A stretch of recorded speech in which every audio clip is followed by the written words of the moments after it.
नमस्कार दोस्तों, कैसे हो आप सब? बढ़िया।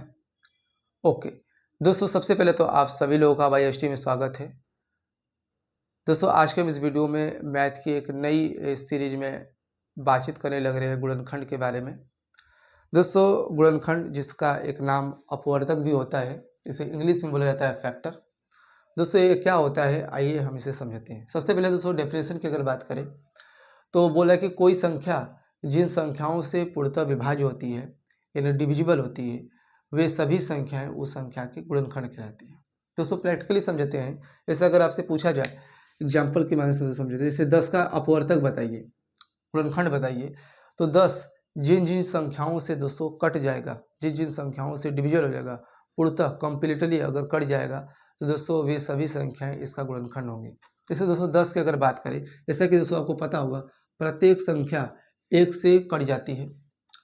दूसरी बात, प्रत्येक संख्या दोस्तों स्वयं से भी कट जाती है।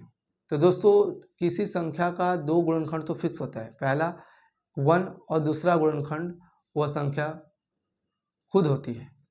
यानी दोस्तों जो हमारा 10 होगा 1 से कटेगा ही और स्वयं से तो कटेगा ही, इसके अलावा दोस्तों किससे किससे कटेगा, वे सारी चीज़ें एक और वो जो संख्या की हम बात करेंगे उनके बीच में पड़ेंगी।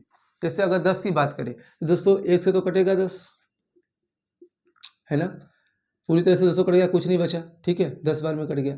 2 से अगर बात करें दोस्तों 2 से बात करें तो दोस्तों कट जाएगा 5 बार में, 2 5 6 10। उसी प्रकार से दोस्तों अगर हम बात कर ले यहाँ पे 10 की 5 से तो दोस्तों कट जाएगा 2 बार में, 5 2 10। 10 दोस्तों 10 से कट जाएगा, 10 से कम 10। तो दोस्तों यहाँ पे अपने क्या देखा कि 10 4 संख्याओं से कट रही है, पहला 1, दूसरा 2, तीसरा 5 और लास्ट वो संख्या खुद 10। अब बताओ क्या 10 इनके अलावा और भी संख्या से कटेगी, 11 12? नहीं ना। तो 10 के यहाँ पे दोस्तों आपको 4 फैक्टर मिलेंगे, गुणनखंड मिलेंगे, 1 2 3 4। उसी प्रकार से आपसे पूछ लिया 6 का गुणनखंड बताइए, तो 6 के गुणनखंड 6 सोच लो, 1 से कटेगा और स्वयं से तो कटेगा ही, इसके अलावा दोस्तों 2 से भी कटेगा, 3 से भी कटेगा। अतः इस संख्या के आपके गुणनखंड मिलेंगे 1, दूसरा 2, तीसरा 3 6। दोस्तों तीसरा प्रश्न आपको कमेंट में दोस्तों बताना है 20 का अपवर्तक कौन कौन होंगे, यानी 20 किस किस संख्या से दोस्तों कट जाएगी।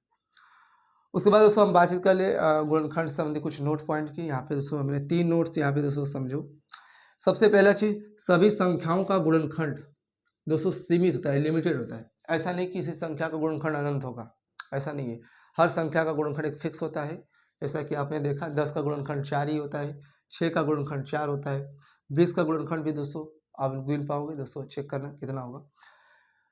दूसरी अगर बात करें दोस्तों, सबसे छोटा व पहला गुणनखंड 1 होता है, क्योंकि दोस्तों प्रत्येक संख्या सबसे पहले 1 से कटती है, उसके बाद हम अन्य संख्याओं से देखते हैं।